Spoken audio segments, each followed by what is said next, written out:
This is a video about what not to do to pregnant people at the end of their pregnancy. It's also a video for pregnant people, if your coworkers, extended family, friends, what to do when they all know your estimated due date.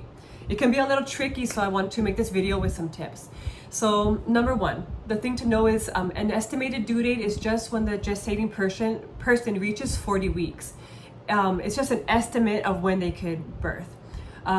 Instead of thinking it like that, we can think of it more as a range. So to have a home birth here in California, you can be 37 weeks to 42 weeks. That's a nice, healthy, normal range to have the baby. Another thing to keep in mind is that the fetus is the one that initiates labor with a hormone they release when their lungs are mature enough. So when that hormone's released and the birthing person is feeling safe and grounded, their labor will just kick in. But what's something that we see, I see pretty common, is that towards the end of the pregnancy, like around 38, 39, 40 weeks, family members, friends, they start contacting the birthing person, the pregnant person, and start talking to them about, hey, have you had the baby yet? Or I just want to see the baby, I want to see my grandchild, or haven't you gone into labor yet? And that kind of feeling. And so, or even they can be sharing some fears that they have with the birthing person.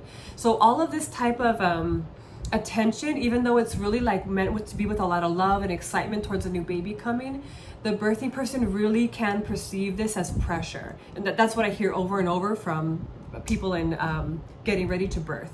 So if we kind of put ourselves in the mindset of the birthing person, we can think, okay, she's about to enter one of the most intense events of her life that she will never forget. She's about to meet her child. She's about to do something very physically challenged, spiritually challenging, mentally challenging, all of these types of things. She's getting ready and preparing. So we need to just have this nice, safe feeling around her.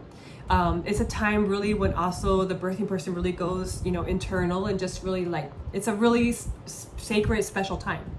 So, we really do want to keep outside influences or outside stress away from the birthing person. So some tips I can have, I have about that, or I've seen clients do, is maybe send a text when they start to get those kinds of texts from people, to have, a copy and paste text they can send saying, we'll let you know when the baby comes. Don't worry, we promise. You'll be one of the first to know. Or just let them know that you're really going internal right now, and it's not the right, that don't worry about asking anymore, or please don't ask anymore if I've had the baby. Another thing I've seen people do is they'll have one person in the family who's kind of like the bouncer, and maybe they'll just kind of handle the phone for a few days and just kind of stop all of those conversations from happening, so the person who's about to go into labor can really just ground and just kind of be in their own energy. We find that to be super helpful. So yeah, just talk about this with your family and friends. And also, when you're pregnant, you don't have to tell people what your due date is. You can just, a nice thing to do is kind of just give a oh, I'm gonna probably birth at around the end of summer, or just a rough time. And just have a little boundary around it, because you don't want pressure at the end of your pregnancy. So I hope these tips help, and maybe in the comments below you can share some experiences or input that you have about protecting that little window of time before you birth. Okay, have a beautiful night. Bye.